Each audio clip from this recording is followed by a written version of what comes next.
নমস্কাৰ, মই চয়নিকা। আজি এটা সঁচা কাহিনী লৈ আপোনালোকৰ ওচৰলৈ আহিছোঁ। সমাজত চলি থকা কাহিনী। চাওকচোন, এই কেঁচুৱাটো, এজনী ছোৱালী যেতিয়া জন্ম হয়, মাক বাপেকৰ একদম ৰাণীৰ দৰে ৰাখে। সঁচাই পৰি একদম ইমান মৰমত ৰাখি কৰি উপযুক্ত সময়ত তাইক এজন উপযুক্ত প্ৰাৰ্থীৰ লগত পঢ়াই শুনাই ডাঙৰ দীঘল কৰি বিয়া দিয়ে। কিন্তু যেতিয়া বিয়া দিয়ে, বহুত ধুমধামেৰে বিয়া দিয়ে।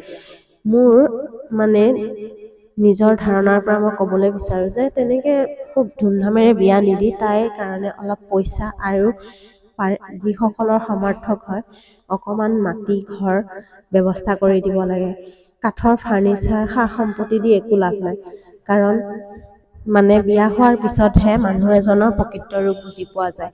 যদি হাজবেণ্ডজন ভাল হয়, সেই ঘৰখনত তাই সকলোৰে আদৰ সন্মান পাব, আৰু যদি ভাল নহয়, এমাহ এবছৰ 5 বছৰ তাৰপিছত সিহঁতৰ হয় ডিভ'ৰ্চ হয়, নহয় বহুত সংঘাতৰ।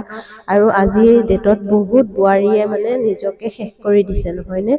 সেয়ে ছোৱালীসকলক ইমান ধুমধামেৰে বিয়া নিদি তাই যদি পাৰাসকলে দিব লাগে, কিন্তু সিহঁতৰ নিজৰ তাই বাপেক মাকৰ অবিহনে তাই থাকিবলৈ এটা নিজাকে ঘৰ, সৰুৱে হওক লাগিলে কোঠালিয়ে হওক, এনেকুৱাহে ব্যৱস্থা কৰি দিব লাগে। নহ'লে কাৰ মাথাৰ বিকৃতি কেনেকুৱা পুৰুষৰ লগত বিয়া দিছে কোনেও ধৰিব নোৱাৰে। ভাল সকলতো ভালেই হয়, এয়া পিছত গৈ লৈ পৰিণতি হয় ল'ৰা ছোৱালীৰ লগত লৈ ডিভ'ৰ্চ হ'ব লগা হয়।